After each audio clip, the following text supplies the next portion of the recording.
안녕하십니까? 소양이 좋지요. 마지막 시간입니다.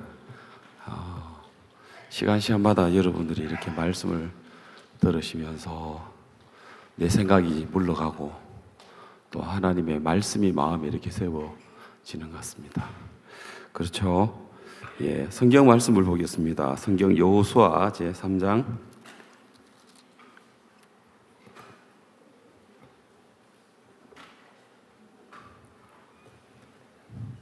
13절부터 4장 9절까지입니다.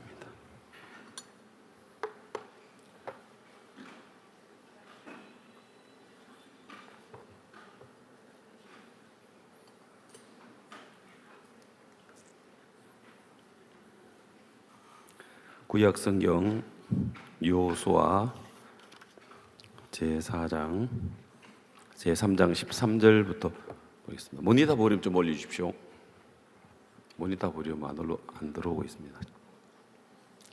여호수아 조금만 더 올려주십시오. 예. 자, 차였으면 여호수아 3장 13절부터 읽겠습니다.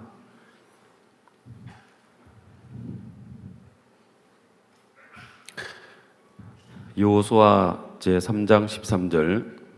온 땅에 주 여호와의 궤를 맨 제사장들의 발바닥이 요단 물을 밟고 멈추면 요단 물 곧 위에서부터 흘러내리던 물이 끊어지고 쌓였으리라. 백성이 요단을 건너려고 자기들의 장막을 떠날 때에 제사장들은 언약궤를 메고 백성 앞에서 행하니라.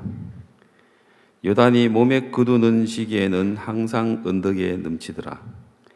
궤를 맨 자들이 요단에 이르면 궤를 맨 제사장들의 발이 물가에 잠기자 곧 위에서부터 흘러내리던 물이 그쳐서 심히 멀리 사르단 가까운 아담읍 변방에 일어나 쌓이고 아라바의 바다 염해로 향하여 흘러가는 물은 온전히 끊어지매 백성이 여리고 앞으로 바로 건널세 여호와의 언약궤를 맨 제사장들은 요단 가운데 마른 땅에 굳게 섰고 온 이스라엘 백성은 마른 땅으로 향하여 요단을 건너니라. 4장 1절. 온 백성이 요단 건너기를 마침에 여호와께서 여호수아에게 일러 가라사대 백성의 매 지파에 한 사람씩 12사람을 택하고 그들에게 명하여 이르기를 요단 가운데 제사장들의 발이 굳게 선 그곳에서 돌 12를 취하고 그것을 가져다가 오늘 밤 너희의 유숙할 그곳에 두라 하라. 여호수아가 이스라엘 자손 중에서 매 지파에 한 사람씩 예비한 그 12사람을 불러서 그들에게 이르되 요단 가운데 너희 하나님 여호와의 궤 앞으로 들어가서 이스라엘 자손들의 지파 수대로 각기 돌 한 개씩 취하여 어깨에 매라. 이것이 너희 중에 표징이 되리라.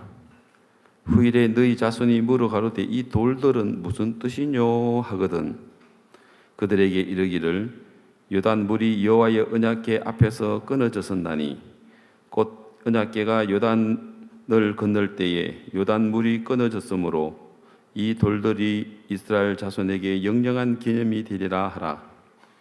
이스라엘 자손들이 여호수아의 명한 대로 행하되 여호와께서 여호수아에게 이르신 대로 이스라엘 자손들의 지파 수를 따라 요단 가운데 돌 12를 취하여 자기들의 유숙할 곳으로 가져다가 거기 두었더라. 여호수아가 또 요단 가운데 곧 언약궤를 맨 제사장들의 발이 선 곳에 돌 12를 세웠더니 오늘까지 거기 있더라. 예, 9절까지 읽었습니다. 무슨 내용인지 아시겠습니까? 저는 여러분 앞에 그냥 성경 읽고 여러분 성경 읽는 거 구경하는 것 같습니다. 제가 설명을 하면 아마 이 말씀이 너무 은혜롭게 여러분 마음에 와닿을 거라고 생각합니다.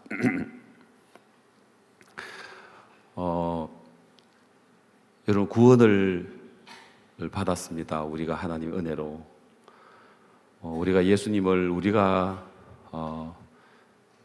믿은 것 같지만 이 믿음도 우리 게 아니고 주님이 우리에게 주님의 마음을 주셔서 그 마음으로 우리가 이 복음을 받아들였다고 생각이 들으십니다.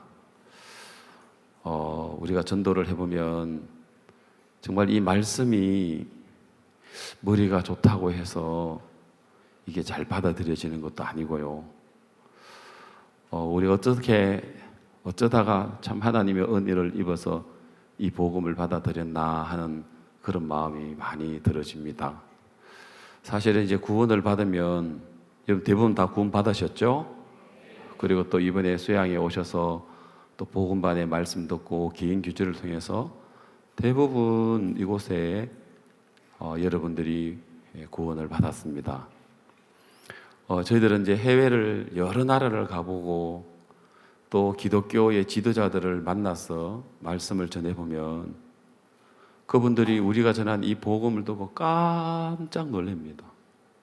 우리는 너무 쉽게 자주 또 깊이 있게 듣는 이 복음의 말씀을 그분들은 평생 한 번 못 들어본 거예요. 그냥 열심히 찬송 부르고 헌금 많이 하고 또 죄지면 열심히 죄 용서해달라고 회개기도 하고 또 그렇게 회개기도 했으니까 이제는 사해 짓겠지. 또 죄를 지면 또 그 죄를 또 열심히 회개하고 이제가 쉽게 짓겠지 하고 그렇게 믿고 있었는데 그러다가 이제 우리가 전하는 이 복음의 말씀을 그분들이 들으면 세상에 죄가 이렇게 예수님에게 넘어가고 십자가에서 다 이루었다는 이 말씀이 이런 의미구나 하고 너무 감격해하고 이 복음을 전해준 정말 저희들이 아무것도 아닌데 극진히 대접을 받고 최근에 하나님 저희 선교회 청소년들을 위해서는 우리 IYF 또 굿뉴스코라는 이런 프로그램을 통해서 또 우리 IYF 단체 청소년들에게 또 전 세계 청소년들에게 복음을 전할 수 있도록 월드 캠프를 하고 하나님께서 또 우리 국내에 있는 학생들은 또 1년의 해봉사활동을 통해서 신앙을 이끌어주고 있고 또 우리 선교 안에 그라시아스 합창단을 통해서 뭐 대통령님, 국왕님으로부터 시작해가지고 모든 사람들에게 감동을 주고 마음을 열고 또 음악이 또 힘을 주고 소망을 주고 마음을 열게 하고 사람과 사람을 이어주고 그러고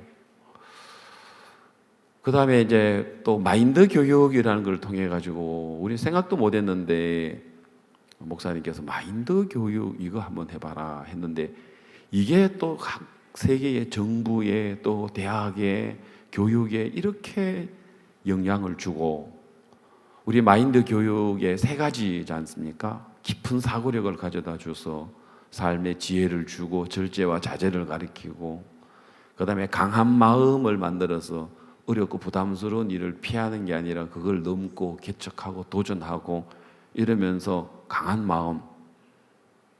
세 번째 우리가 또 교류를 통해서 서로를 이해할 수 있고 가정이 따뜻하고 직장이 화목해지게 되고 또 서로가 이렇게 살아갈 수 있는 그런 마음들을 가질 수 있는 이 교류 또 거기에다가 성경과 연결시켜서 마인드를 가르치니까 온 전 세계 교육계에서도 정부 차원에서 다 마음을 여는 거예요.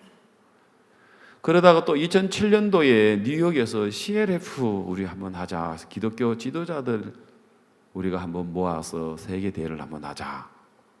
그래서 이제 CLF라는 게 생겨졌는데 아직 3년이 안 됐는데 이 CLF를 통해서 이제 한 20만 명 정도 그분들에게 우리가 이 복음을 전할 수 있었지 않나 싶은 마음이 들고 여러분 소문 들었습니다마는 지난 캠프 마치고 케냐, 가나, 코트디부아르 특히 케냐에서는 3,500명의 CLF가 그 큰 모의 체육관에 가득 채워져서 말씀을 하루에 6시간씩 3일 동안 18시간을 듣고 다 구원을 받았거든요. 근데 여러분들이 그런 현장에 같이 가 있으면 와 정말 하나님 이 마지막 시대에 우리 선교회를 통해서 굿뉴스 미션을 통해서 또 우리가 가진 이 복음을 통해서 또 하나님이 이제는 우리만이 아니고 케냐의 가장 케냐를 대표하는 기독교 지도자들께서 앞다투어 목사님을 이 시대에 하나님이 세우신 종이라고 이제 우리가 아닌 그분들이 정말 시대마다 하나님이 사람을 세워서 일을 하는데 노아 시대 때 또 모세를 통해서 엘리야나 엘리사를 통해서 또 바울을 통해서 마르틴 루터를 통해서 이 시대는 바옥수 목사님을 통해서 우리가 그런 게 아니고 케냐의 가장 대표하는 카리우키 비숍이나 또 기통가 비숍이나 오킨다 비숍이나 이런 분들이 이제는 정말 목사님 하나님 종이시라고 이야기하고 목사님 전하신 이 복음 이걸 받아들여야 된다고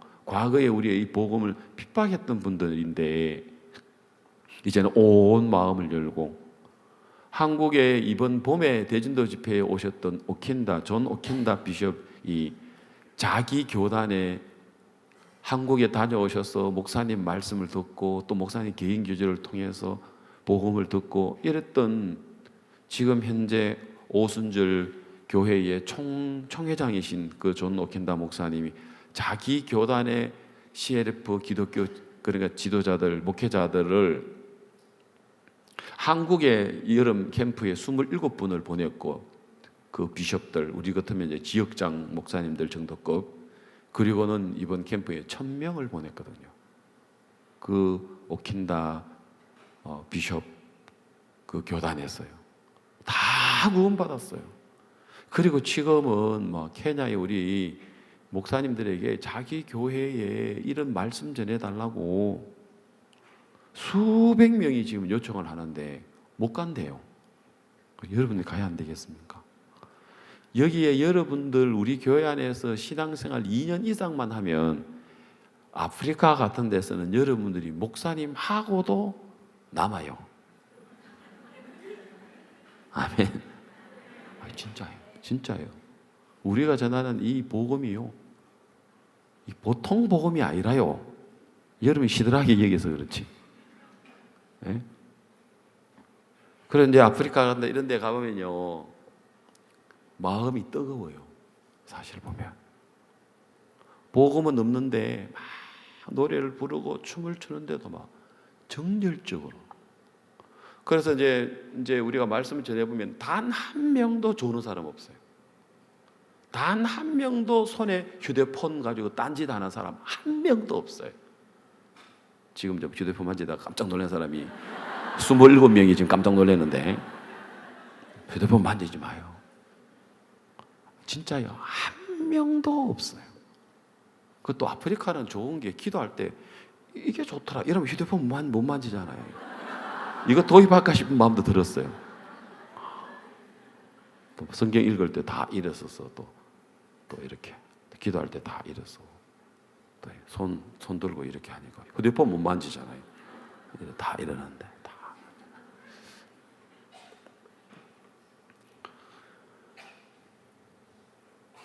그래서 우리가 한 사람 한 사람이 진짜 여러분 이렇게 많은 분들이 모여가지고 이 복음을 알고 있는 분들이 여기 이렇게 모여 있고 또 수양이 맞추면 흩어지면은 각자 이렇게 복음 아니고 먹고 살기 위해서 산다는 자체가 너무 안타까워요. 이번에 제가 이제 오늘 아침 목사님 이야기하셨는데 저 아프리카 맨 땅끝 마을이 남아프리카의 케이프타운이에요. 그게 마지막 보면 희망봉이라고 해서 인도양 대서양이 마주치는 데가 있어요. 이제 거기에 가서 이제 한 콩고에서 온 한 가정을 만났어요. 이제 형제가 이제 케냐의 선교학교에 들어왔다가 비자 문제가 안 돼 가지고 이제 케냐에 있지 못하고 이제 왔는데 이제 이 형제가 블레스라는 형제 부부인데 이제 이 형제 아내 또 이 형제의 그 처남 부부 또 처남 처제 이래 가지고 가족들이 이제 보니까 거기에 살고 있더라고요. 케이프타운에. 그래서 이제 몰랐어요. 이런 분들이 있는지. 케이프타운에는 한 번도 제가 가려고 한 2달 전에 제가 한 석 달 전에 제가 남아공에 있는 조용 목사님한테 전화를 한번 했어요. 조 목사님, 우리가 케이프타운이 아프리카의 땅끝 도시인데 거기 한 40만 명, 50만, 아프리카에서 40만 명, 50만 명은 큰 도시인데 거기 우리 교회가 없고 아무 연구자도 없는데 그래도 우리 한번 가서 그냥 아무 데나 가가지고 장소 하나 빌려가지고 우리 단기들이 가서 한 주간 먼저 들어가서 전단지 뿌려가지고 장소 하나 구해가지고 거기서 집회합시다. 1명 오든 2명 오든 한번 해봅시다. 이랬거든요. 그래 이제 조 목사님도 그러자고 했는데 이번 봄에 아까 제가 이야기했던 존 오킨다 비숍하고 그 다음에 마크 카리우키 비숍, 이 2분이 케냐에서 오셨는데 이 2분은 케냐의 최고 높은 목사님들이에요. 그래가 이제 여기 나온 분이 이제 카리우키 이 비숍이 케냐에서 아주 큰 목사님인데 오셔서 박 목사님과 교제하면서 구원을 받았어요. 첫날 목사님이 딱 마음을 꺾었어요. 그래서 이분이 이 복음 앞에 마음이 딱 바뀌어져 버렸어요. 그래서 이제 이분이 케냐에 돌아갔는데 1년 전부터 준비하던 자기 교단에 1,500명 모아놓고 하는 자기 교단에 목회자 수련회가 있었어요. 이제 거기에 이제 뭐 유럽의 오스트리아에 또 남아공에 또 우간다, 콩고 민주 여러 이제 강사들을 많이 이제 모아놓고 이제 나흘간 집회를 하는데 갑자기 이제 이분이 한국에 오셔가지고 이제 목사님을 초청했는데 목사님이 이제 이때는 갈 수 없어가지고 제가 대신해서 이제 아까 보였던 이제 사진에 보였던 이제 거기에 이제 참석을 했어요. 1,500명 목회자만 모였어요. 그래가지고 이제 거기서 이틀간 저한테 말씀을 전할 수 있는 시간을 주더라고요. 그래서 이제 제가 이제 말씀을 전하는데 첫날은 이제 마크 카리오키 비숍이 저한테 부탁하기를 첫날은 마인드 성경을 통한 마인드 교육을 좀 해라. 둘째 날은 말씀을 전해라. 이래서 첫날 이렇게 마인드에 대한 이야기를 했는데 제가 이제 말씀을 전하고 내려왔는데 강사들이 여러 명이 있는데 내 옆에 계시는 목사님인데 흑인 목사님이 아니었었어요. 이분 아버지는 네덜란드 사람인데 이제 네덜란드하고 인도네시아의 사이에서 태어나신 혼혈 이제 목사님인데 이 목사님이 저 카리오키 비숍이 어떻게 저런 강사를 초청을 다 했나. 저 자랑하는 게 아니고요. 우리가 대단한 사람이라는 겁니다. 우리가 가진 이 복음 알겠습니까? 누구라도 그 자리에 제가 썼기 때문이 아니라 우리 또 요즘은 우리 지역마다 교회마다 마인드 강사들이 전문 강사들이 얼마나 많습니까? 그죠? 누구라도 서서 강의를 들었다 하더라도 그 목사님은 그렇게 생각하실 거예요. 이야, 어떻게 저런 강사를 골라가지고 다 초청을 했나? 나 우리 저런 강사를 우리 케이프타운에 있는 이 목사님이 뉴 호프 철치에 한국말로 하면 뉴 소망 교회 뉴 호프 철치인데 거기에 우리 교회도 저런 강사를 불러서 이런 말씀을 좀 듣게 했으면 좋겠다. 그런데 자기가 생각해 보니까 나무 교회에 강사를 주제넘게 자기가 막 낚아친다는 게 이게 좀 아닌 것 같아가지고 속으로만 생각하고 있었다는 거예요. 그런데 하필이면 그 강사가 10몇 명이나 있는데 하필이면 제가 그 오셨던 조세 목사님 옆에 제가 자리를 딱 배치를 한 거예요. 제가 강의할 때 여러분 눈에는 안 보이지만 제 눈에는 보입니다. 이 목사님이.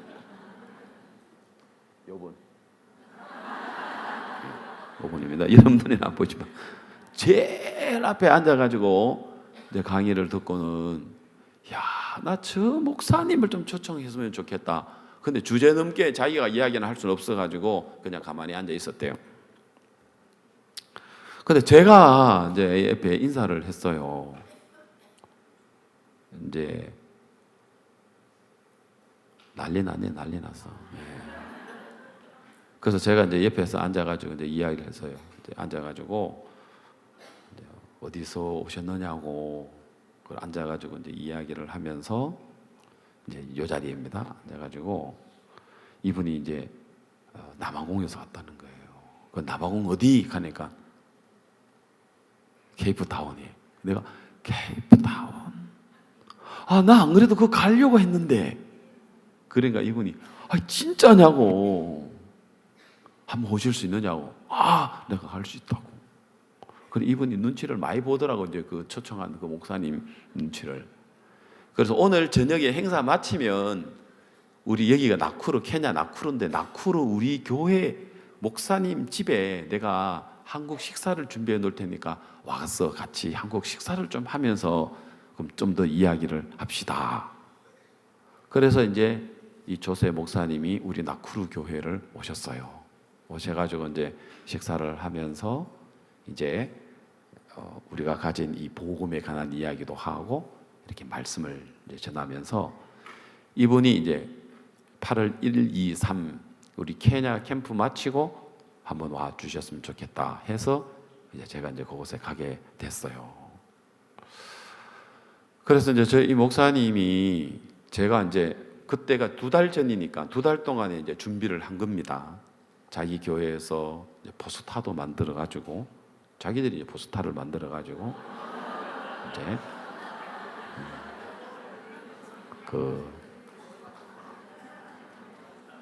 이제 집회 사람들도 초청하고 이 목사님이 알고 계시는 또 그 케이프타운에 있는 목회자들도 한 40-50명 왔어요.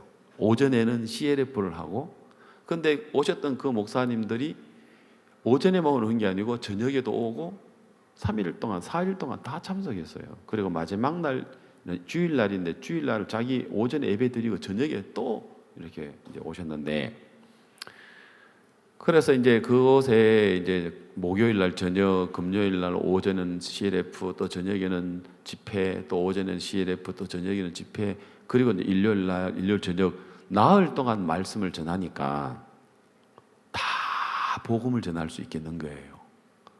성도들이 한 500명 되는 교회인데 이제 아프리카는 평일 저녁에는 별로 많이 안 오는데도 평일 저녁에도 제가 볼 때 한 250명에서 한 300명 정도는 온 것 같은 거예요.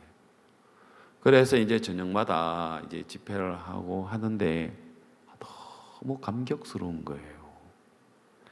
그리고 이 말씀을 듣는 이분들의 태도는 한 명도 진짜 눈길 하나 다른 데 안 주고 우리가 전하는 이 마인드에 대해서 또 이 복음에 대해서 다 그렇게 이 목사님하고 사모님하고 이제 이 목사님입니다. 목사님하고 이제 사모님하고 특수염이 있는 거는 이제 이 교회 부사역자, 이 부사역자하고 맨 앞에 앉아서 나흘 동안에 말씀을 듣고는 감탄을 하는 거예요. 그러다가 이제 마지막 날 주일날에는 이제 성막에 관한 이야기를 하면서 이제 저녁에는 번제단을 이야기하면서 이제 예수님과 세례 요한이 요단강에서 이제 만나는 그리고 죄가 넘어가는 이야기 그 부분을 이야기를 이렇게 전했습니다. 그래서 저녁에 다 구원을 받았죠. 그래서 한 사람 한 사람 이제 우리 단기들이 와가지고 이제 인터뷰도 하고 또 그 다음에 이제 뭐 너무 좋은 게 그라시아스 합창단 영상을 통해 가지고 이제 시간마다 이제 막 노래를 틀어주니까 막 이런 합창단은 처음 보잖아요. 뭐 영상이지만 그죠? 그래서 또 뭐 하여튼 그 감동은 말할 수가 없어요. 완전 막 그라시아스가 온 것처럼 완전히 이렇게 환호를 하는데 이분들의 마음 너무 뜨거운 거예요. 그래서 그냥 뉴호프 교회가 그냥 우리 교회가 돼버렸어요. 예. 모든 분들이 다 마음을 열고. 그래 이제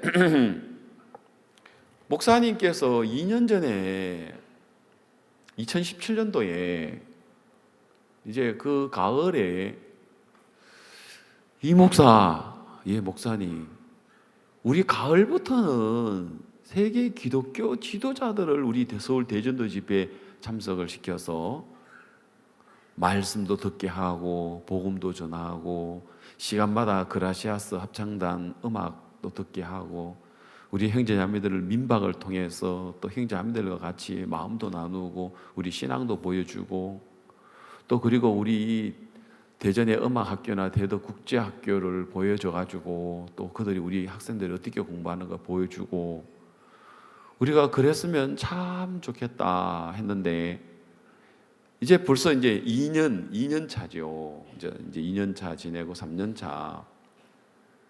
근데 그때에 다녀가셨던 목사님 한 분은 그냥 한 분이 아닌 거예요. 그리고 이번 봄에도 오킨다 목사님이나 카리오키 이런 목사님들 아까 보셨죠? 저들이 가가지고 이틀 동안 그 1,500명 앞에 복음 전할 수 있고 또 그분들이 이번에 케냐 때에 또 1,000명이나 또 이렇게 오게 돼서 3일 동안에 18시간 말씀 듣게 되고 그 다음에 또 그 옆에 오셨던 우리 조세 목사님이 또 자기 교회 초청하자 해가지고 또 우리가 케이프타운에 가서 복음을 전할 수 있는 그런 기회가 됩니다. 이게 너무 놀라운 거예요.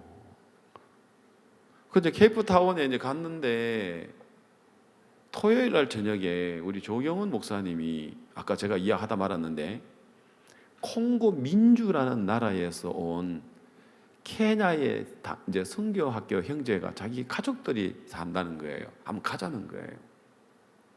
그래서 그날은 막 새벽부터 우리 막 모임하고 오전에 모임하고 또 오전 내내 하고 또 오후에 이제 그 목사님 부부가 특별히 이제 뭐 희망봉 또 그다음에 뭐 테이블 마운틴 그다음에 뭐 워터프론트 또 피시마켓 이런 걸 꼭 봐야 된다 하면서 막 구태여 이렇게 친절하게 두 분이 막 저 구경을 시켜 주셨거든요. 우리 몇몇 우리 일행을. 그 돌아오는 길에 이제 그 집을 이제 찾아서 물어서 갔는데 그래서 그날 저녁에 그냥 뭐 나는 뭐 그냥 평소처럼 그냥 뭐 조금 이야기를 하고 오려고 했는데 그 가족들 6명이 마치 고넬료 성경에 나오는 사도행전 10장의 고넬료의 가족들이 베드로를 초청해서 말씀 듣는 것처럼 그렇게 마음을 간절하게 말씀을 들었어요. 그래서 이제 이분들에게 처음에는 무슨 이야기를 하려는지는 몰랐는데 그냥 바로 복음 이야기를 이제 하게 됐어요. 사실은 여러분 이 예수님의 십자가는 우리 기독교하고 다른 일반 종교하고 다른 게 뭐가 다르냐면은 모든 종교는 우리가 거룩해지고 어려워지는 이런 것들이 우리 인간의 어떤 노력을 보태가지고 어떤 시간을 거쳐서 성화되는 과정에 그래서 거기에 도달한다고 생각하지 않습니까? 어떤 시간과 정성과 수고에 의해서 과정에서 어떤 그 구원에 도달한다고 생각한다는 말입니다.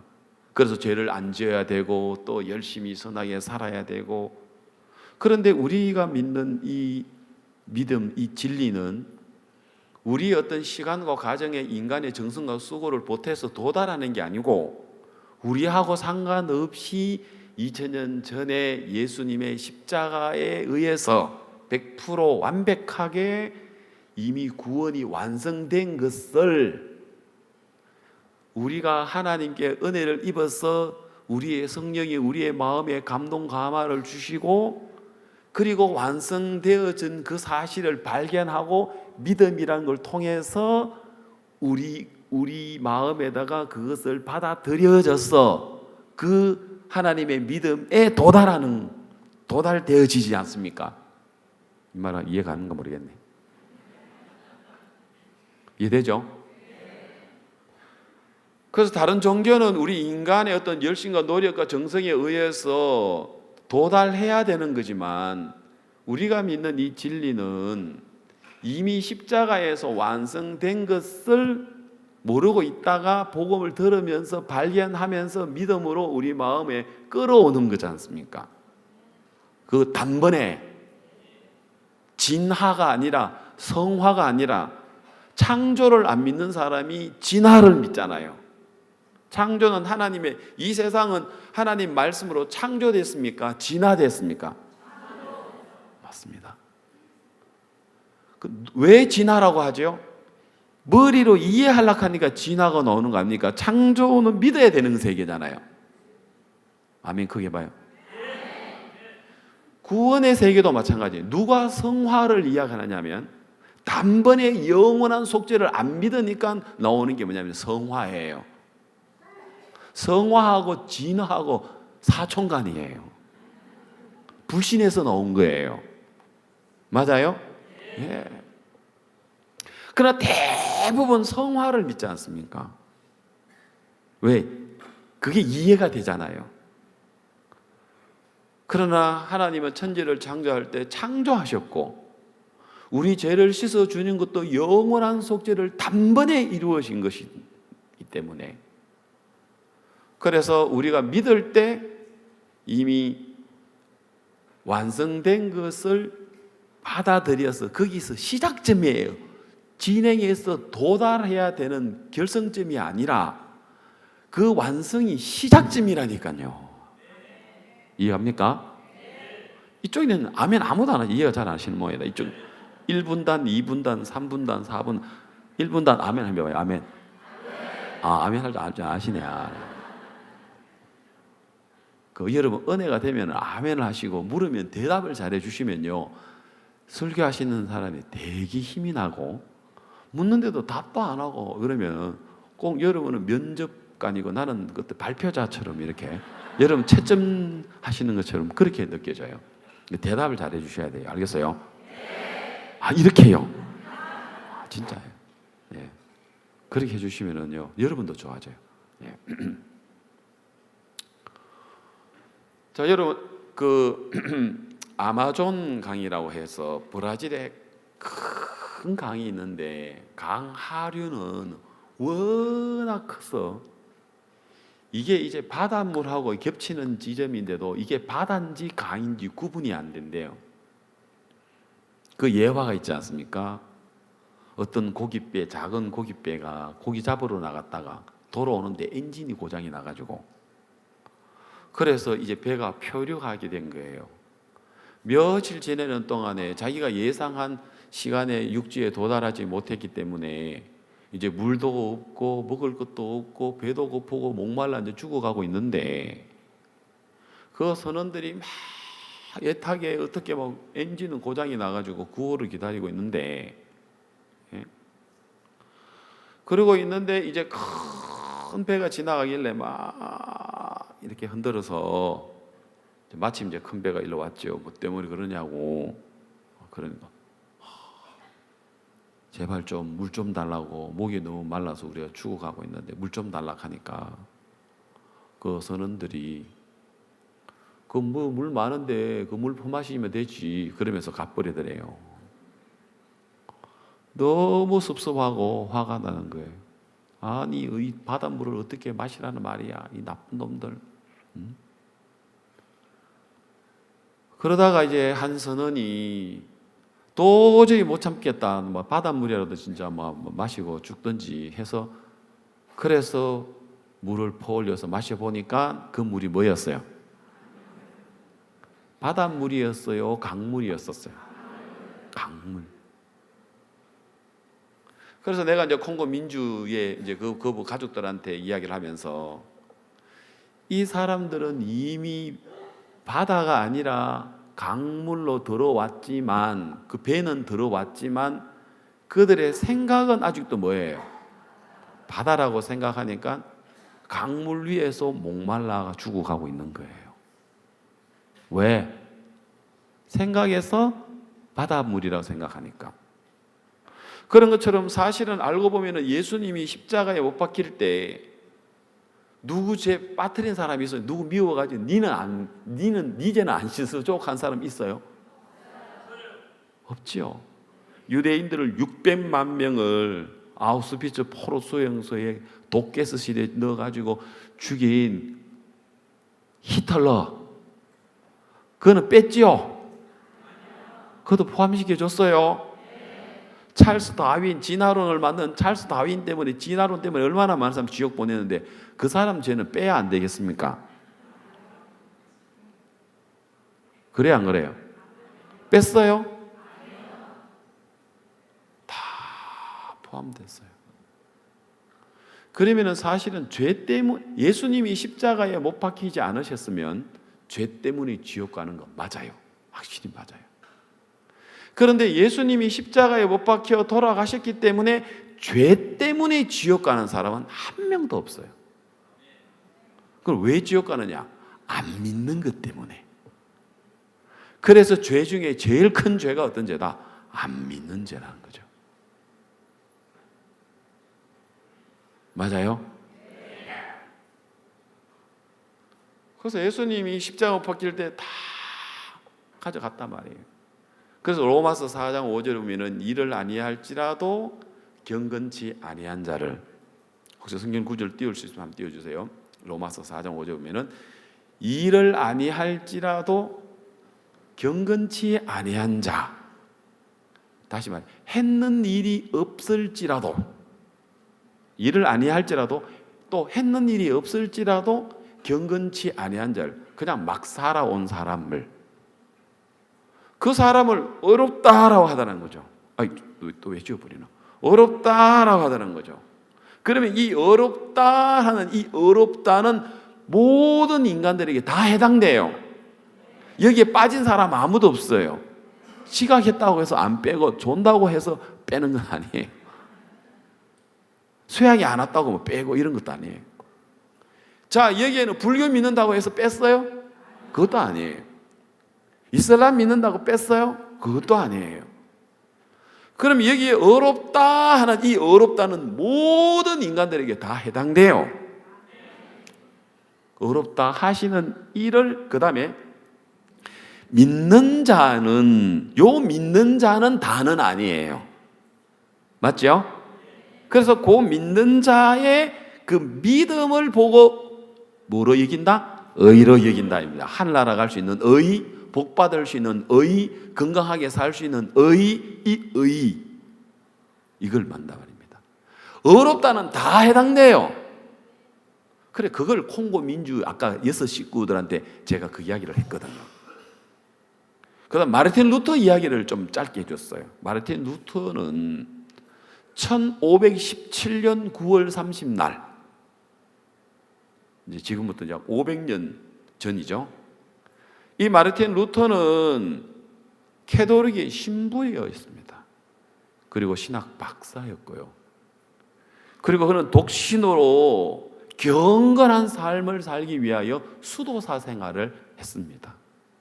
새벽 4시면 어김없이 일어나고 자기의 마음에 들어지는 모든 죄악들을 낱낱이 고해성사를 통해서 하나님 앞에 죄를 고하면서 사는, 금식도 하고 온 마음으로 하나님을 잘 섬겨온 사람입니다. 그런데 자기의 마음에 올라오는 그 음란한 죄를 그 억누를 수 없었어. 주님 앞에 정말 막 발버둥 치고, 어떤 때는 계단을 올라가는데 발로 올라가는 게 아니라 무릎으로 계단을 올라오고 무릎으로 계단을 내려오니까 무릎이 다 까지고 피가 나고, 그래서 자기 마음에 이 올라오는 그 죄성에 대하여 이겨보려고 막 발버둥 치는데 이게 해결이 안 되잖아요. 여러분들은 다 알아야 하나요? 여러분들은 다 알아야 안 알아요? 만일 타임머신을 타고 그 시대에 간 것도 루터 만나면 복음 전해 줄 있겠죠? 근데 이제 루터에게 전해준 사람이 아무도 없는 거예요. 왜?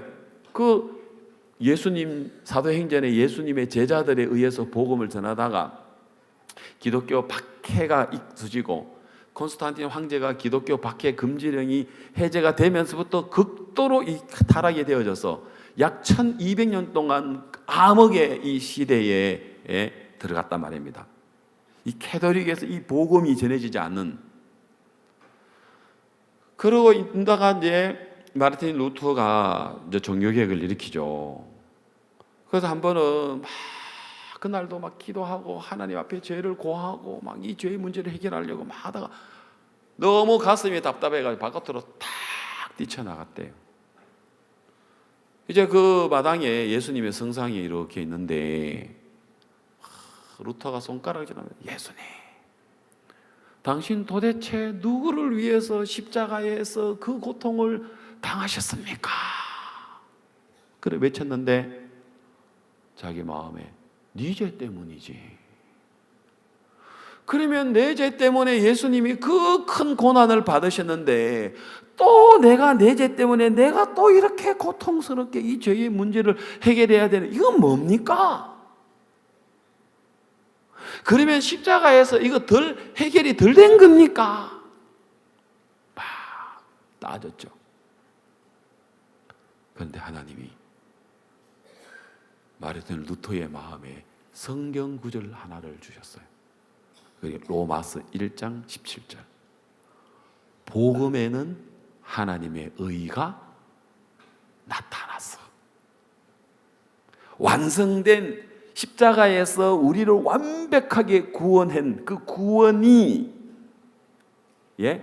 이루는 게 아니라 그 구원이 나타났어. 완성된 구원이 나타났어. 어디에? 복음 안에, 말씀 안에. 알겠습니까? 복음의 말씀 안에는 이미 완성된 구원이 그 안에 나타나서 믿음으로 믿음에 이르게 하나니.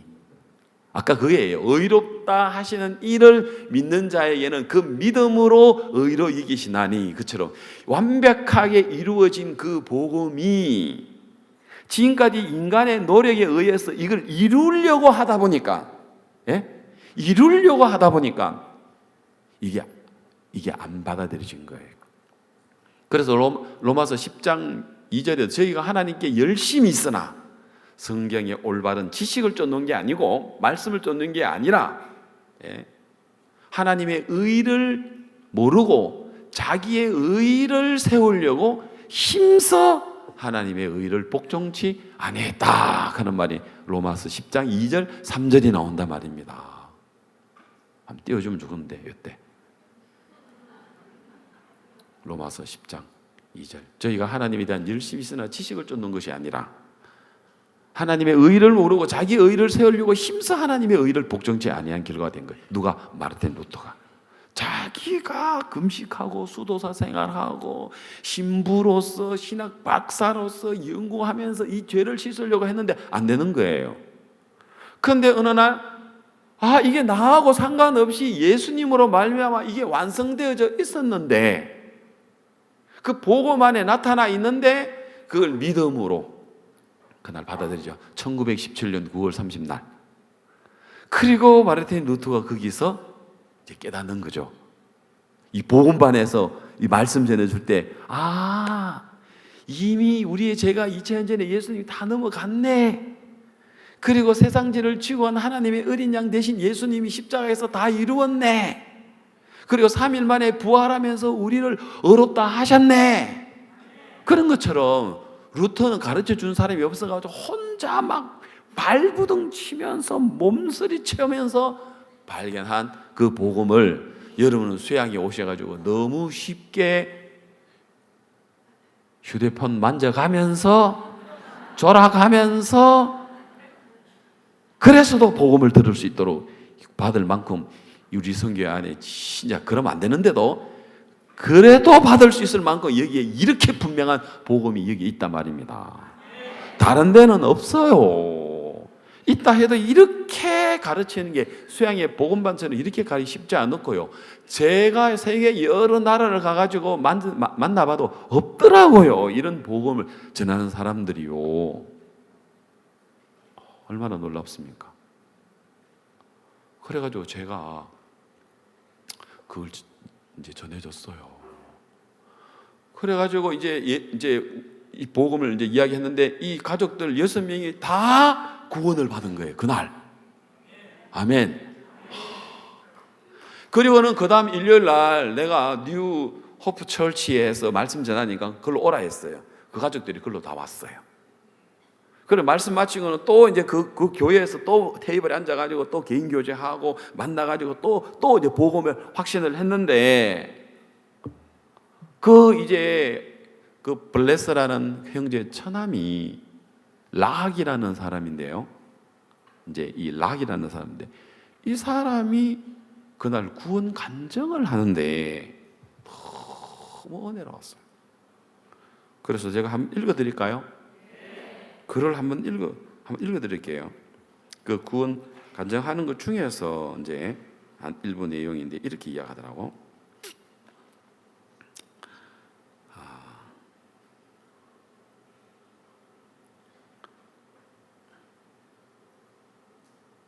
제 이름은 락입니다. 어제 이 목사님 말씀을 들으면서 내 마음에 새로운 길을 열어주셨습니다. 저도 말씀을 전하는 사람인데 저는 이제까지 다르게 전했습니다. 인간이 선을 행해야 하고 죄를 사해 달라고 해야 죄가 씻어진다고 그렇게 가르쳤습니다. 그런데 어제 전해준 목사님의 말씀은 예수님의 피로 단번에 어렵게 된다는 것이었습니다. 하나님은 어제 저녁에 우리 집에 복음을 가져다 줬습니다. 우리 가족들은 죄에서 자유를 얻었고 행복했습니다. 이제 복음과 하나님을 위해서 살고 싶은 마음이 듭니다. 이전 내 마음의 진리에 대해서 분명치 않았습니다. 그러나 이제 이 복음을 받아들이면서 제 마음에 확신이 되었고 남은 생애를 이 진리를 위해서 살고 싶습니다. 그리고 제가 이벤트 회사를 가지고 있는데 목회자들을 300명에서 500명 정도 초청해서 우리 선교회 목사님을 강사로 이 복음을 전하려고 제가 준비를 하겠습니다. 우리가 1년 동안 일하고 돈을 모으는 이유는 바로 이런 복음의 일을 하고 싶어가 아니겠습니까? 저는 이 복음 전하는 걸 더 배우고 싶고 한국에 가서도 배우고 싶고 케냐에 신학교가 생긴다는 이야기를 듣는데 그 신학교에서도 사이버로 공부도 하고 싶습니다. 어젯밤 주님이 내게 말씀하셨습니다. 너 다른 일 하지 말고 내 일 하라고요. 내 일이란 걸 복음의 일입니다. 이 형제가 그래서 당장 지금 이 가족이 6명이 여기 교회 시작하면 되겠더라고. 뉴욕 호프 교회는 또 뉴욕 호프 교회대로 하면 되고 여기대로 하면 되겠더라고요. 그런데 또 희한한 거는 이번 봄에 뉴욕의 CLF에 아프리카에서 말라위에서 오신 목사님이 한 분 있었어요. 근데 CLF에 많이 오니까 사실은 누군지도 잘 몰라요. 그런데 그 말라위 목사님이 말라위에서 온 게 아니라 여기 남아공에 있는 케이프타운의 목사님이었었어요. 그래서 자기들 말라위에 있는 사람들만 모아가지고 목회를 하는 목사님이었는데 그 목사님이 어떻게 또 우리가 소문이 나서 연결이 돼가지고 그 목사님이 나흘 동안 왔어요. 아멘.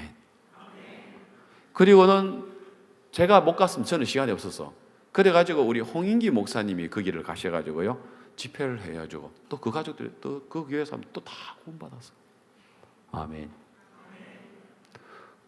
그래 이제 이 목사님이 키도 자그마한 목사님이신데 너무 기뻐한 거예요. 하나님의 종이 케이프타운 여기까지 왔다. 자기가 뉴욕까지 가서 만났는데 여기 올 줄은 몰랐다는 거예요.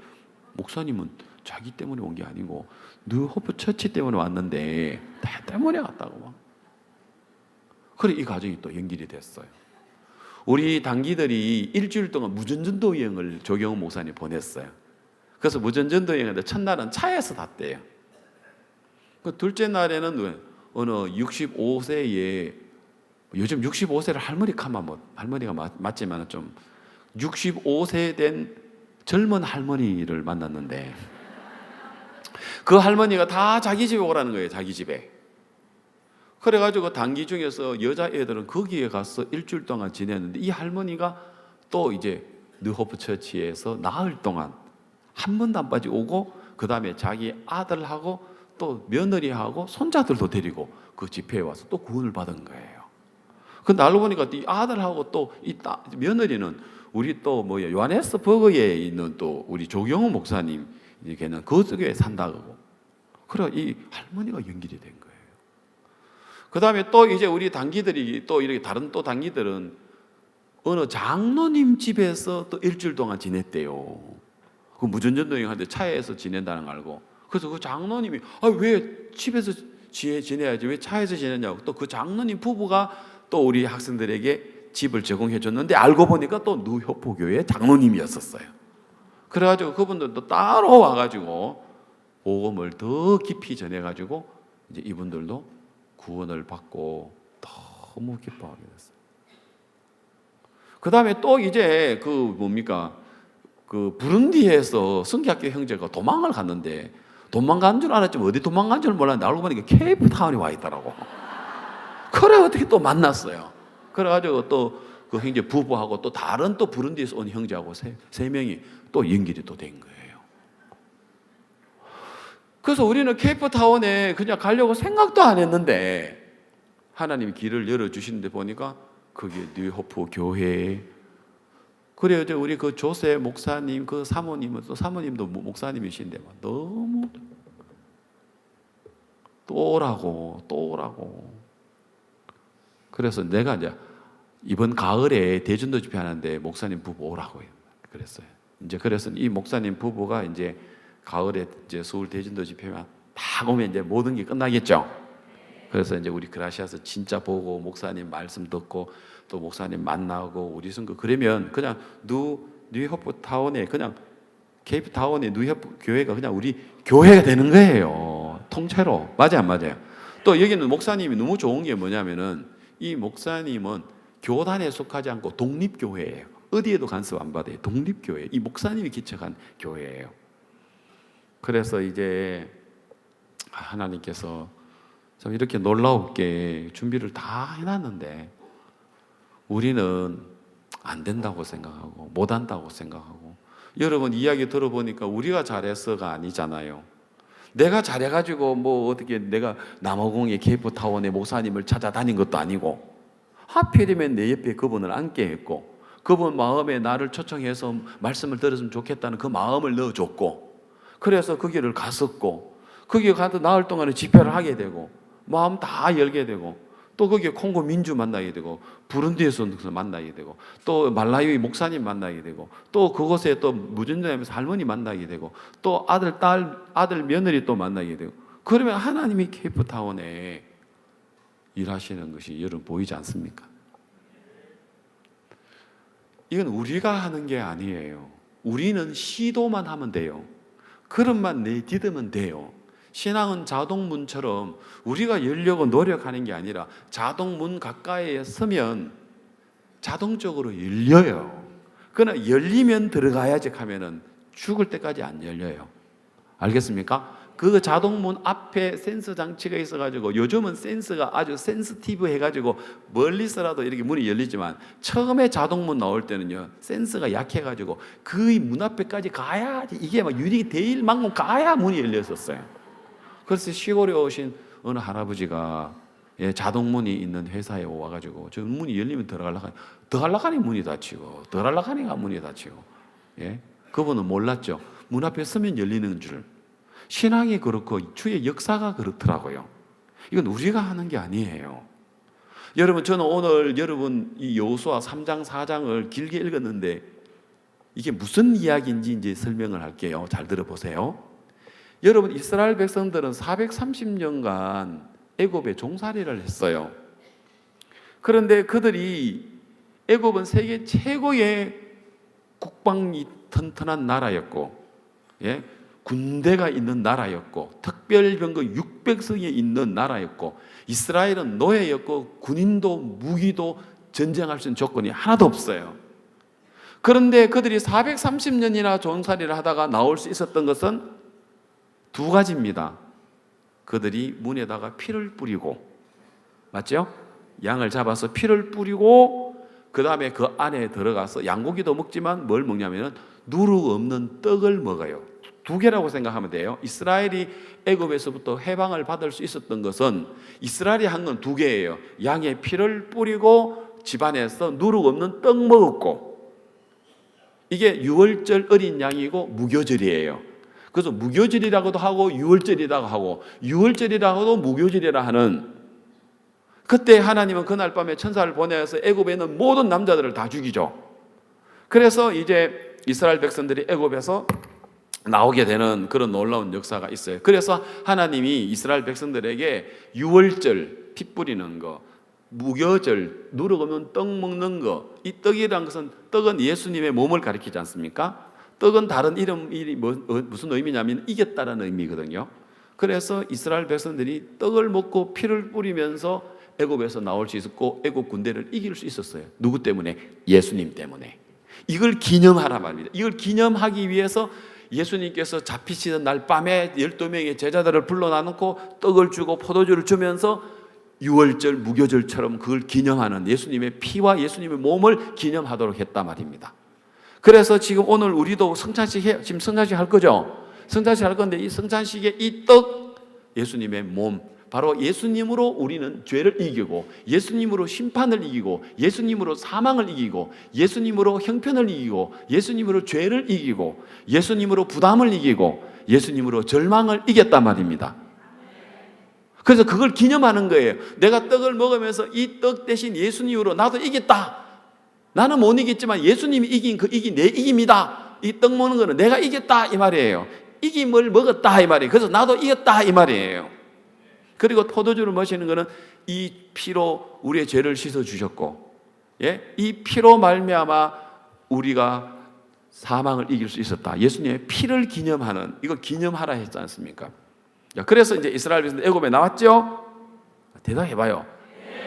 예, 나왔습니다. 그리고 광야에서 그들이 지금 케이프 단에 가니까 낮에는 더운데 겨우 밤에는 막 무지무지 추운 거 있죠. 예, 케이프타운이 그렇더라고. 그런데 이스라엘 백성들 더 그랬어요. 그런데 그 더운 천막이 어떻게 생활해요? 그건 하나님의 구름으로. 그리고 밤에는 그 천막이 얼마나 춥습니까? 이불도 제대로, 옷도 제대로 따뜻하지 않는데 불기둥으로. 그리고 그들에게 위하여 만나를 주시고 반석에서 강을 내시고 40년 동안 옷을 입어도 떨어지지 아니하고 신발을 신었는데도 떨어지지 않고 닳지도 않도록 하나님이 그 이스라엘 백성들, 그 미디안 광야에 불변도 많고 정갈도 많지만 하나님께서 보호해 주셔서 이스라엘 백성들을 마치 부모가 자식을 아는 같이 이스라엘 백성들을 그렇게 인도해 주셨단 말입니다. 그런데 이스라엘 백성들은 계속 뭐합니까? 불평, 원망, 그죠? 그래서 결국은 60만 명은 다 광야에서 죽습니다. 여호수아, 갈렙 두 사람 말고. 그래서 광야에서 새롭게 태어난 60만 명, 그죠? 그래서 60만 1750명과 함께 여호수아가 이제 갈렙과 함께 이제 가나안에 들어가는데, 나올 때는 홍해였는데 가나안 들어갈 때는 뭐가 가로막혀있어요? 요단강. 오늘 읽었던 요단강 가면 배가 있어요? 다리를 놨어요? 수영해서 가요? 못 가요. 그럼 어떻게 가요? 또 하나님이 홍해의 기적을 또 해줘야 돼요. 그래서 하나님이 제사장 12명을 해서 어깨에다가 메고, 언약궤를 메고 제사장들의 발이 요단에 딱 잠기니까 이게 물이 쫙 갈라진 거예요. 그래서 건넜어요. 그리고 건너고 이제 오늘 했던 이야기입니다. 이제 물이 갈라져서 건넜는데 하나님이 여호수아에게, 거기에 12지파에게 한 사람이 세워가지고 거기에 있는 돌을 어깨에다가 메고 가라는 거예요. 가서 오늘 밤 너희가 머무러서 텐트를 치고 잠자는 곳에다가 돌 12개를 놓고, 그리고 그 돌 12개를 기념을 해라. 이거 뭔데? 후손들에게, 너희 자손들에게 물으면 설명해라. 뭔데? 이 돌들은 하나님이 우리를 40년 광야의 생활을 마치고 요단 강물이 갈라져 가지고 하나님께서 놀라운 기적을 행하셔서 요단강이 오늘 뭐라고 이야기합니까? 한번 보세요. 오늘 우리 읽었던 13절에 뭐라고 되냐면은 3장 13절입니다. 온 땅에 주 여호와의 궤를 맨 제사장의 발바닥이 요단 물을 밟고 멈추면 요단 물, 곧 위에서부터 흘리던 내리던 물이 어떻게 된다고요? 끊어지고 쌓여서리라. 물이 쌓여집니까? 물은 자르면은 이렇게 딱 직각으로 자르지만 물이 이렇게 딱 잘라가지고 어항이면 몰라도, 그죠? 예? 유리가 있어가지고 딱 막아주면 물이 쌓여 쓰는 되는데, 유리벽이 없이 물이 쌓여 쓰는 게 이게 가능해요? 그런데 가능했단 말입니다. 물을 갖다가 이 두부 자르듯이, 무 자르듯이 딱 잘라가지고 물을 갖다가 벽에 세워놨단 말이에요. 유리벽도 없이. 알겠어요? 그래서 이스라엘 백성들은 그걸로 지나갔다니까요. 성경 기록은 없지만은 유리벽에 막 물고기들이 막 지나가는 게 안 보이겠는가 모르겠네. 물이 쌓였었으니까. 아멘. 그 놀라운 그 하나님의 표적, 그 기적도 세월이 지나면 또 까먹어. 그래서 너희들 기억해라. 그리고 기념해라. 돌 12개를 보면서 하나님이 우리 조상들을 이 요단강에 이걸 물을 쌓여서 유리벽처럼 쌓여서 세워가지고 만들어 놓고 우리 조상들이 이것을 지나도록 했구나. 그 돌 12개를 보고 그걸 기억하고 하나님께 영광을 돌려라, 이 말이에요.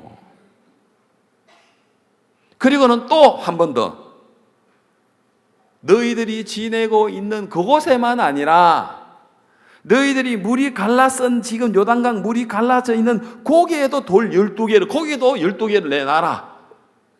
그 두 곳에다가 이스라엘 백성들이 삶을 살고 있는 거기에도 돌 12개가 있고, 그 다음에 요단강이 마지막으로 갈라서서 제사장이 서 있는 그 자리에도 돌을 12개를 두 곳에다가 세워놔서 지금 둘 다 그곳에 이스라엘의 12돌이 거기도 있대요. 이스라엘 여행 가서도 아직 이스라엘을 안 가봤습니다만은 가서 그 돌을 한번 보고 싶은데, 성경에 오늘날까지 있더라 하는 거 보니까.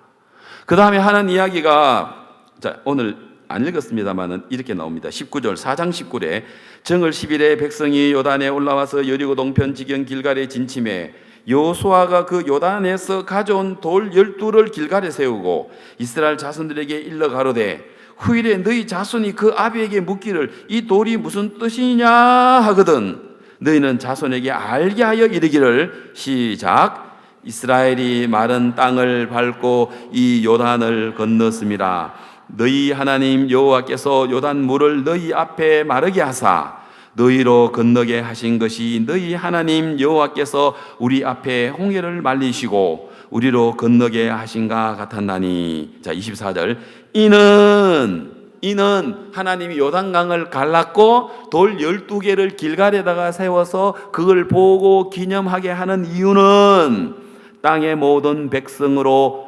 시작, 여호와의 손이 능하심을 알게 하며, 다시 한 번 더, 시작, 여호와의 손이 능하심을 알게 하며, 그 다음에 너희로 너희 하나님 여호와를 영원토록 경외하게 하려 하심이라 하라, 이랬단 말이에요. 그 돌 12개를 이스라엘 백성들에게 보여주는 것은 두 가지. 하나는 하나님의 얼마나 놀라운 능력을 가지신 하나님의 손에 그 권능, 능이 있음을 너희가 알고 그걸로 인하여 하나님 앞에 뭘 해라고요? 경외해라 라고 이야기하고 있습니다. 여러분, 잠언 9장 10절에 보면은 여호와를 경외하는 것이 지식의 근본이고 여호와를 거룩하신 자를 아는 것이 명철이니라 했습니다. 여러분, 여호와를 경외하는 것이 뭐라고요? 지혜의 근본. 왜 이 시대에 불행합니까? 돈이 없어서 불행합니까? 가난하니까 불행합니까? 뭐가 없어서 불행해요? 지혜가 없어서 불행하단 말입니다. 맞아요? 예, 이 지혜, 여러분 좋은 대학 나오고 좋은 직장 가지고 부자가 되고 권력 얻는다고 해서 행복한 건 아니에요. 이 지혜가 우리 인간을 행복하게 해요. 잠언 22장 4절에 보면은 겸손과 여호와를 경외하는 것의 보답은, 열매는 이 말입니다. 여호와를 경외하는 것에 대한 보답은 뭐라고 했습니까? 재물과 영광과 생명이니라. 이 세 가지 얻고 싶습니까? 재물, 영광, 생명. 이 생명 영원한 생명이겠죠. 그리고 재물, 그리고 영광, 이렇게 뭡니까? 예, 영광을 얻는 것. 사람들 이거 세 가지 다 얻기를 원하죠. 이게 어디 있느냐면요, 여호와를 경외하는 데 있어요. 딴 데 있는 게 아니고 이게 진리예요. 그러면은 이스라엘 백성들에게 돌 12개를 보고 그들에게 재물과 영광과 생명을 주고 지혜를 주고 그렇게 하려고 했는데, 그러면 오늘날 우리에게 돌 12개는 뭐냐? 예수님의 십자가입니다. 알겠습니까? 자, 여러분, 돌 12개를 보면서 후손들은 이제 모르잖아요. 이제 돌 12개 가지고 이야기를 하겠죠. 부모들이. 아니면은 이제 손자들에게 이야기하겠죠. 얘들아, 우리 조상들이 말이야, 하나님께서 그 광야에서 배도 없고 다리도 놓을 수도 없고 수영도 못 하는데 물을 유리벽을 세워놓듯이 물을 세워가지고 우리를 지나가게 하셨단다. 얼마나 놀랍니? 그러면서 후손들에게 이 하나님이 우리 속에 이렇게 역사하심을 가르쳐 주는 거예요. 그런데 형편적으로 말이 안 되는 거죠. 어떻게 요단 강물이 물이 이렇게 쌓여 쓴다고? 이해가 안 가지만 이 돌을 보고 이제 이 돌이 증명이 되는 거 아닙니까? 그래 안 그래요? 이해가 안 되지만 이 돌을 보니까 진짜 요단강에서 또 가져온 돌이니까 진짜 이게 그 돌이 증거를 하는 거예요. 뭐라고요? 그 물이 갈라져서 건너왔다는 거예요. 그런 것처럼 여러분, 우리가 날마다 죄를 짓는 죄인인데 우리가 어렵다, 거룩하다, 온전하다, 이게 어떻게 그렇게 될 수 있어? 십자가, 예수님이 십자가에서 못 박혀 죽으심으로 우리의 죄가 영원토록 단번에 그 죄를 끝내놨어. 저 십자가가 오늘 우리에게 기념비야.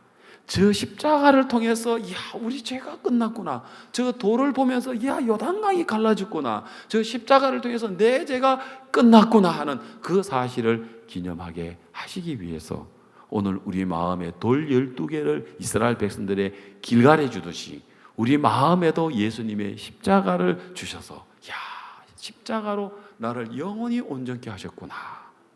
그 십자가를 볼 때 우리가 그 십자가로 말미암아 내가 이 죄가 영원토록 끝났구나. 어떻게 이 죄가 영원히 끝날 수 있을까? 저 십자가로 말미암아 이 돌들을 보면서 요단강이 갈라졌대. 그래서 건너왔대. 그게 말이 돼? 그 말이 안 되지만 그래 돌이 기념비잖아. 그런 것처럼 우리가 거룩하게 됐대. 우리 또 죄 지는데 어떻게 겸손하게 죄인이라 해야지. 우리가 어떻게 거만하게 교만하게 우리가 죄 없다고 할 수 있어. 그런데 저 십자가에서 끝냈대. 예수님이 저 십자가가 우리에게 기념비가 되고 십자가가 우리에게 약속이 되고 그 십자가로 말미암아 우리가 온전하게 됐다는 사실을 하나님 우리에게 말씀해 주고 계십니다. 이스라엘 백성들이 떡과 잔으로 유월절과 무교절로 어린 양의 피와 누룩 없는 떡으로서 이스라엘 백성들을 애굽에 이겼듯이 오늘 성찬식을 하시면서 여러분이 죄를 이길 뿐만 아니라 우리의 삶 속에서 어떤 절망도 슬픔도 가난도 질병도 이것으로 다 이기신 것을 기념하는 것입니다. 우리가 형식적으로 그냥 마지막 날 그냥 떡 떼는 게 아니고 이 피가 이 떡이 예수님이시고 그 예수님으로 우리가 이기고 예수님으로 말미암아 우리가 죄에서 사망에서 심판에서 사단에서 이겼다. 그 이김을 우리에게 주셨고 그리고 우리는 이걸 기념하고 또 오늘 우리는 떡을 떼면서 기억하는 이런 시간을 가지는 것입니다. 하나님께서 여러분 함께하고 계시고 여러분 우리가 세상에 어디를 가도 우리가 이런 귀한 복음 이렇게 놀라운 복음을 찾을 수가 없습니다. 여러분 성령이 너희에게 임하시면 너희가 권능을 받고 오직 성령이 너희에게 임하시면 물어보겠습니다. 성령이 여러분에게 임했습니까? 네. 성경 구절 사도행전 1장 7절 오직 성령이 너희에게 임하시면 뭐라 했습니까? 너희가 권능을 받고 여러분 뭘 받았어요? 권능을 받았습니다. 알겠습니까? 받았습니다. 알겠습니까? 받았습니다. 그러면은 우리가 성령 안에는 하나님이 역사할 수 있는 그 권능을 우리에게 주셨는데 그 권능을 받았습니다. 아시겠습니까? 그래서 권능을 받았기 때문에 여러분들이 제가 입을 열고 인사 한번 한 것 때문에 남아공에 오신 그 목사님한테 안녕하세요. 저는 한국에서 왔습니다. 어디서 오셨습니까? 남아공에서 남아공 어디 있어요? 케이프타운. 아, 나 케이프타운 내가 가고 싶은데요. 아, 그래요. 오셔서 말씀 전해 주실래요? 예, 가겠습니다. 저 그거밖에 한 게 없어요. 그거 외에는요, 내가 아니라 누구라도, 여기 가운데 누구라도 그 자리에 세워놓고 우리가 이 선교회 안에 아는 이 말씀 전하면요, 다 할 수 있어요. 알겠습니까? 하나님 우리에게 이런 복음을 주셨는데 걸음을 내딛으면 돼요. 정말 돼요. 아멘. 제가 시간이 갔지만 하나만 더 이야기하고 마칠게요. 지난번에 그 미국 스프링필드에서 이제 한국으로 돌아오는데 달라스까지 와서 달라스에서 이제 한국으로 바로 이제 오는데 13시간 걸리거든요. 근데 이제 내 옆에 내가 앉고 내 옆에 이제 자리가 비었어요. 자리가 비었는데 비행기 타면 알지만은 이렇게 옆에 자리가 하나 비면 얼마나 편하게 오는지 몰라요. 근데 옆에 있는 사람이 뚱뚱한 사람이 이래 앉아버리면 이래가 13시간 와야 되거든요. 그래 이제 자리가 비길래 아유 오늘은 옆자리가 비는구나 했는데 마지막으로 어떤 여자분이 하나 딱 타더라고요. 여자분이 타는데 또 신경 쓰이잖아요. 내 아내가 붙으면 되는데 여자분이면 또 막 그렇게 막 서로가 막 이러거나. 근데 스페니시 쪽의 분이에요. 그래서 제가 인사를 했어요. 안녕하세요. 그래서 어디서 하세요? 하니까 미국 그 텍사스 달라스에서 한다는 거예요. 그래서 뭐 하세요? 하니까 학교 선생님이라 하는 거예요. 그리고 어디 가세요? 하니까 한국 간다 하더라고. 가보니까 한국 가는 비행기인데 뭐 어디 가겠어요? 한국 간다 하더라고. 그 누구하고 가세요? 하니까 남편하고. 남편 어딘지 하니까 저 뒤에 있다는 거예요. 왜 가세요? 하니까 관광 간다는 거예요. 그래서 한국 처음이세요? 하고 물으니까 저 그래도 영어 잘하죠? 그런 거 다 묻는 거 보면. 그죠? 그 상대방에게. 네. 그래서 한국 처음 가세요? 하니까 처음이라는 거예요. 왜 가세요? 하니까 관광 간다는 거예요. 근데 거기까지 할 말은 다 했어요, 이제. 할 말, 영양가 없는 이야기를 다 했는데. 근데 이제 뭐 하나라도 이제 뭐 하나 연결되는 걸 찾아야 되거든요. 그래서 미국에 사는 건 맞는데 네 조국은 어디냐? 네 원래 나라는 어디냐? 하니까 페루에 산다는 거예요. 페루? 어디? 리마. 아, 페루 리마. 내 여동생이 페루 리마에 삽니다. 이제 공통경제 이제 찾았죠. 그 다음에 이제 비행기가 뜨기 전에 이제 우리 이제 조승주 목사가 페루에 있잖아요. 그래 얼른 연락을 했어요. 예, 스프링필드에 있다 하더라고. 내 옆에 페루 리마에서 오신 학교 선생님인데 달라스에서 지금 살는데 남편하고 한국 여행 간다는데 비행기 뜰 때까지 빨리 이야기해 스페니쉬로 막 그래가지고 바꿔줬어요. 그래서 내 동생인데 통화하라고. 그래가 비행기가 뜨기 전까지 계속해서 이제 조승주 목사가 이야기를 했어요. 그리고 나한테 나도 이야기를 좀 해주고 한국 가면은 어디 이제 우리 교회에 와서 주일날 예배도 한번 드리라고 이제 이야기도 하고 그랬어요. 그리고는 이제 전화를 다 끊었어요. 그리고 이제 가까워졌죠. 그래서 제 폰 안에는요 약 300기가의 이 자료가 들어 있어요. 그 다음에 이제 이제 마인드 교육에 대한 PPT 자료 이렇게 그냥 뭐 읽으면 되도록만 하는 거 있어요. 다 적어가지고 저는 자고 자기는 막 계속해서 막 내 거 읽어보고. 저 전화한 것도 없어요. 그냥 인사만 했어요. 그래 한국 도착했어요. 근데 또 희한한 건 우리 교회에 페루 리마에서 군수코 대학생이 왔는데 이 대학생이 꿈이 뭐냐면 한국 사람하고 결혼하는 거야. 그리고 또 우리 한국의 우리 교회 형제가 외국의 다문화가 자기 소망이야. 그래서 이제 이 둘이 만나가 결혼을 시켰는데 너무 잘 살거든요. 그 페루에서 온 자매 야스미나 자매가 있어. 공항에 도착하자마자 야스미나한테 전화가 야 야스미나 누구 나라 사람이 지금 내 옆에 앉았는데 너 한번 이야기해봐라 하면서 둘이를 붙여놨어요. 그래서 이번 일요일 날 우리 교회에 와가지고 주일날 예배 드릴 수 있도록 한번 해라 이랬어요. 그래가지고 이제 이 부부가 만났는데 이 사람이 자기 숙소 얻어놨는데 그거 안 가고 우리 형제 집으로 간 거예요. 그리고는 또 마침 부천에서 그 박성영 자매 피아노 독주를 해서 또 거기를 왔어요. 거기 가족들이 오고 또 온다 하니까 일본에 있는 여동생 부부가 또 왔어요. 그래가지고 이제 박성영 자매 이제 피아노 독주에 참석하고 또 거기서 이야기도 하고 그 다음에 주일날 우리 교회에 와가지고 예배 드리고 복음을 전해가지고 이제 우리 가족 이제 하고 해서 복음 전해가지고 구원을 받은 거예요. 아멘. 그 다음에 이제 구경 어디를 구경 가고 싶다? 북한에 가고 싶다. 북한은 못 간다. 북한은 못 가고 대신에 북한이 바라다 보이는 통일 전망대를 보여줄게. 나는 시간이 없고 그 다음에 우리 최태영 전사님 강화교회 최성전 전화해가지고 최태영 전사님 뭐해요? 하니까 아무것도 안 한다 하더라고. 빨리 와요. 북한 빨리 데려다 줘요. 북한 보고 싶대요. 그러면서 그 부부가 또 이제 최태영 전사가 와가지고 또 이 부부에게 복음 전하고 햄버거 사주고 또 그 다음에 북한 구경해주고 넘어간 건 아니고 북한 해주고 또 이래가지고 이제 친구 되고 그 주일날 와서 복음 전하고 또 그 다음 조승조 목사님이 이번 여름 캠프 때 또 일찍 들어왔어요. 그래가지고 조승조 목사님 불러가지고 또 이제 이 부부하고 복음 전하고 아멘. 그래가 구원받아가 연결이 됐어요. 아멘. 우리가 한 건 아무것도 없어요. 그냥 우리가 시도만 하면 돼요. 알겠습니까? 이제 여러분 성령을 받았고 권능을 받았습니다. 뭐 하면 된다고요? 시도를 하시면 그 다음은 일은 주님이 하십니다. 여러분은 성령을 받았고 권능을 받았고 복음을 알고 진리를 가진 사람이기 때문에 여러분은 대단한 사람입니다. 아시겠습니까? 예, 말씀을 여기까지 드리도록 하겠습니다. 예, 말씀을 마치겠습니다. 예, 기도 한번 드리겠습니다. 하나님 아버지 감사합니다. 이번 수양회를 통해서 시간마다 들려주시는 말씀이 우리의 죄에서 벗어나게 되고 우리의 생각에서 벗어날 수 있도록 허락하셨는데 주님께 감사를 드립니다. 수양의 마지막 날이지만 형제님들의 마음에 주의 예수님의 그 소망으로 가득 채워주시고 이끌어 주십시오.